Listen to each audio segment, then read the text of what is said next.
Oke, assalamualaikum warahmatullahi wabarakatuh. Balik lagi dengan aku Adel. Nah, di konten pertama kali ini yaitu akan membahas mengenai itu nikah gak yang di Instagram. Oke. Nah, kali ini kebetulan di konten pertama aku ini di sini adalah kita lebih ke sharing, kita lebih ke discussion atau diskusi. Kita lebih ke mengutarakan pendapat kita masing-masing. Oke banget, nanti bisa kita diskusikan asalkan kalian komen di bawah. Dan kali ini aku akan membahas mengenai masa pandemi corona yang dimana notabene banyak yang nikah. Oke. Di sini kita akan meluruskan mengenai apa sih hakikatnya sebenarnya nikah itu bagaimana, nikah itu niatnya itu seharusnya bagaimana, dan seharusnya itu kita kalau untuk menikah itu takutnya kepada siapa. Ada juga ingin bahas mengenai nikah itu di usia berapa. Nah untuk selanjutnya ini aku mau mengenai yaitu tentang antara karir atau pernikahan. Nah di situ nanti kita akan bahas ya sesuai dengan pengalaman-pengalaman yang pernah aku rasain dan sharing teman-teman lainnya. Nah, kali ini yang pertama yaitu ingin bahas nih mengenai tujuan atau niatan buat nikah tuh apa dulu sih. Oke, yang pertama, tentu niat pernikahan itu adalah satu, yaitu lillahi ta'ala atau karena Allah Ta'ala. Nah, bukankah mungkin teman-teman gak asing kalau ketika di nikahan terus ada surat Ar-Rum ayat 21 yang sering dibunyikan atau sering dikiroahkan. Nah, di sini kebetulan aku masih bawa mushaf, jadi aku langsung aja baca artinya. Dan di antara tanda-tanda kebesarannya ialah Dia menciptakan pasangan-pasangan untukmu dari jenismu sendiri, agar kamu cenderung dan merasa tentram kepadanya, dan Dia menjadikan di antaramu rasa kasih dan sayang. Sungguh pada yang demikian itu benar-benar terdapat tanda-tanda kebesaran Allah bagi kaum yang berpikir. Nah, jadi di sini dapat diambil kesimpulan bahwa memang sama Allah itu sudah ditakdirkan manusia itu untuk berpasang-pasangan. Notabene kalau sandal ada kanan ada kiri, kalau ada tutup panci pasti ada pancinya, kalau ada bantal pasti ada gulingnya, kalau ada laki-laki pasti ada perempuan. Nah di sini juga berpapasan seperti itu. Jadi dengan pernikahan itu tadi sudah dijelaskan bahwa hati kita akan benar-benar tentram, dan itu yang sedang alhamdulillah aku alami. Nah ketika itu aku nikah itu usia berapa ya, 22 tahun kebetulan, dan sedangkan sang suami itu masih usia 24 tahun. Nah kami itu selisih 2 tahun. Bener-bener kalau selisih 2 tahun tuh bener-bener ego dipertaruhkan. Ego. Nah selanjutnya, sebenarnya sejauh mana niatan kita untuk menikah. Jadi jangan menikah hanya karena bosen sendiri di rumah karena pandemi, atau jangan nikah karena hanya karena untuk biar nggak dia kecantol sama orang lain. Tapi jujur dari pribadi aku sendiri, aku menikah karena itu awalnya itu bukankah seorang anak perempuan yang dimana belum menikah itu adalah tanggung jawab dari ayahnya. Bukankah satu langkah saja perempuan keluar tanpa memakai jilbab misalnya, satu helainya kan bisa mengantarkan 10 langkah, kalau itu salah 10 langkah ayahnya menuju ke neraka. Bener-bener itu yang aku patenkan sampai sekarang. Dan ada juga yang menjelaskan hadisnya, insyaallah itu hadisnya itu bahwa apabila ada bersentuhan tanpa muhrim, itu orang tuanya atau kita sendiri akan ditancapkan paku panas itu dari ujung kepala. Nah jadi di situ itu terus ada lagi seringan-ringannya atau seringan-ringannya, ini benar salah, ini aku yakin ini benar soalnya ini hadis. Seringan-ringannya siksa neraka yaitu ketika ada bara api dan telapak kaki kita di atasnya, dan itu sampai panasnya itu membuat otak mendidih. Bayangkan dan rasakan bahwa ketika ini bukan aksensi ya, cuma ini sekedar dengar atau sekedar sudah pernah membaca atau mendengar para ustadz kayak gitu. Jadi itu apabila ada mohon maaf misalnya anak perempuan bersentuhan sama laki-laki yang bukan mahramnya, itu orang tuanya itu yang bakal tanggung jawab. Dan misalnya orang tuanya ini ahli ibadah lah, ayah ibunya ya ahli ibadah, tetapi anaknya dibiarkan, misalnya anaknya itu ternyata diam-diam berpacaran atau bagaimana, bersentuhan, itu yang akan mengantarkan kedua orang ayahnya terutama ke neraka itu dari putrinya. Nah itu yang aku pegang sampai sekarang. Mohon maaf ini orang tua aku ini alhamdulillah bekerja itu hanya sebagai tukang atau ibuku sebagai berumah tangga dan berjualan donat. Nah di sini aku belajar bahwa aku sudah bikin susah mereka di dunia, lalu aku nggak bisa dong, nggak mau dong bikin mereka susah di neraka atau bikin susah mereka di akhirat kelak karena perbuatanku.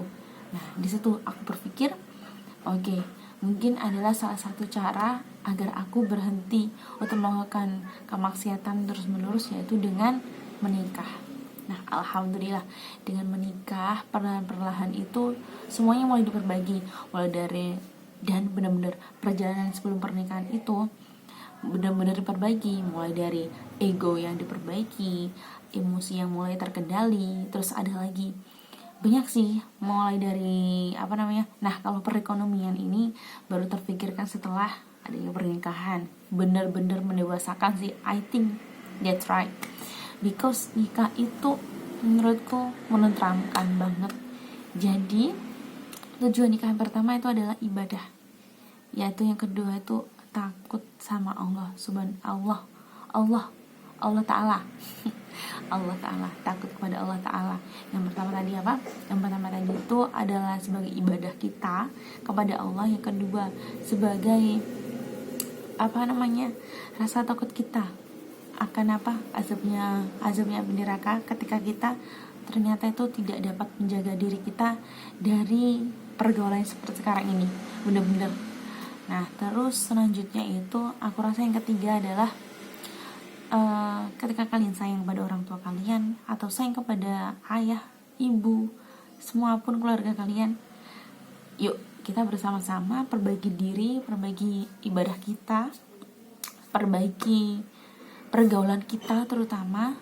Dan jangan lupa ketika memang sudah benar-benar emang nontok, benar-benar aku nggak pengen kayak tadi ya, benar-benar pengen nggak bikin susah orang tua di dunia maupun di neraka atau di akhirat, nggak pengen bikin susah dan pengen berhenti dari istilahnya kemaksiatan itu atau pacaran, biasanya nikahlah. Karena sesungguhnya itu nikah itu gak hanya enaknya paling cuma 1%, tapi 99% itu enak banget. Nah di sini tuh aku sering dicurhatin sama bukan curhatin, sering di itu sering sering ketemu sama teman-teman, tiba-tiba pasti tanya dia gimana nikahnya, rasanya gimana, itu sering banget. Nah aku pasti nunjukin ke mereka nikah itu enak kayak gitu. Jadi lebih mendukung kepada mereka daripada gantung sama orang yang gak jelas dengan kepastiannya. Banyak yang pacaran 5 tahun 7 tahun akhirnya gak nikah juga banyak tunggale. Istilahnya itu aku rasa lain ke pihak ya, jadi lain konten lagi, lain berbicara lagi. Aku rasa nikah itu gak hanya butuh modal uang atau nominal atau finansial, tetapi nikah juga membutuhkan kekuatan mental. Nah di sini itu nikah itu istilahnya bukan hanya untuk menyatukan antara dua orang, yaitu suami dan istri, tapi juga benar-benar menyatukan dua keluarga besar, yang dimana ketika melakukan pernikahan itu atau perjanjian nikah atau suci itu melibatkan dua keluarga besar, jangan sampai dari keluarga itu ketika kita mengecewakan dua keluarga besar. Jadi pernikahan bukan main-main, tapi ketika udah menentukan aku nikah sama si A, berarti bagaimanapun asam manisnya, bagaimanapun dicari solusinya bareng-bareng. Kayak gitu. Jadi jangan langsung ambil keputusan untuk berpisah, karena kalian itu bersatu loh, melibatkan banyak orang, melibatkan dua keluarga yang saling senang. Apalagi kalau berpisah, bakal ada dua, bukan hanya hati seorang sama hati seorang yang tersakiti, tapi bisa jadi dari keluarga besar kita eman-eman, istilahnya kayak gitu. Jadi ketika menentukan pilihan, dibicarakan kembali. Nah, terkadang nikah itu gak seuwu yang di Instagram tuh. Kenapa? Karena di posting itu kelihatannya seneng, demen, ayem, tentrem. Nah, ternyata di balik itu semua, pertama, seorang istri itu, aku pernah dengar hadisnya dari aku lupa riwayatnya siapa. Di situ, jadi jangan sampai membuat suami marah. Nah, ketika suami marah itu ya, ketika suami marah, jangan sampai marahannya kalian itu lebih dari, misalnya ini waktu sholat subuh, jangan sampai sebelum duhur itu belum balikan. Misalnya duhur marahan, jangan sampai sebelum asar udah masih belum kelar. Jadi usahakan antara persenggangan waktu sama waktu sholat ini sudah baikan. Kenapa? Karena ridha Allah itu ada di ridhonya suami sekarang. Nah, jadi usahakan yaitu kalau ingin dapat ridhonya Allah itu melalui ridhonya suami, biar suami gak marah itu, letakkan tangan kita di atas punggung telapak tangan suami. Nah, lalu ucapkan permintaan maaf, permintaan lembut. Oke, di sini mungkin wanita yang istilahnya mengalah atau wanita yang merasa salah. Bukan. Tapi di sini syariatnya, kenapa syariat seperti itu? Karena I think menurut aku, wanita yang gampang emosian, wanita yang gampang berpikir untuk gampang emosian, terus gampang berpikir negatif ke sana kemari. Tapi ketika disyariatkan sama Islam, wanita itu bisa terjaga. Bisa terjaga emosinya, bisa terjaga omongannya, pergaulannya, bisa terjaga. Nah, benar-benar ditancapin di situ. Nah, terus untuk kunci pernikahan itu yaitu saling memaafkan dan saling mau untuk meminta maaf. Jadi turunkan ego, sekali lagi turunkan ego masing-masing. Karena apa? Gak mungkin bisa nyatu kalau keduanya masih memiliki ego yang berat gitu sih, I think. Ketika misalnya pernah sih, memang kita adaptasi yang sama, suami masih adaptasi, misalnya aku gak biasa dengan suatu perkataan yang istilahnya nadanya pakai nada tinggi. Nah, disitu pernah ada suaminya letuk nadanya tinggi.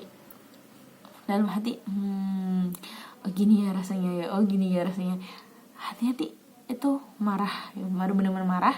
Tapi ketika itu ingat lagi tujuan kita nikah adalah coba turunkan ego, memaafkan.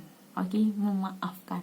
Terus aku bilang sama suami aku ketika sedang santai, Mas, sebenarnya itu aku nggak biasa kalau dengan perkataan yang nadanya tinggi. Nah, di situ discussionnya kita itu berperan. Jadi mungkin ini itu tips yang paling kecil sekali, yaitu saling memaafkan dan mau untuk meminta maaf, isinya legowo, kayak gitu. I think cukup itu saja sih yang aku sharing hari ini, yaitu nikah itu gak seuuhnya di Instagram. Karena nikah itu harusnya lillahi ta'ala, jangan bukan nikah hanya karena melihat keuuhan para artis-artis di Instagram. That's right, I think that's right. So cukup sampai di sini. Jangan lupa bisa like, komen, dan subscribe. Mau konten apa lagi, terus di komen. Oke? Cukup sekian dari aku. Wassalamualaikum warahmatullahi wabarakatuh.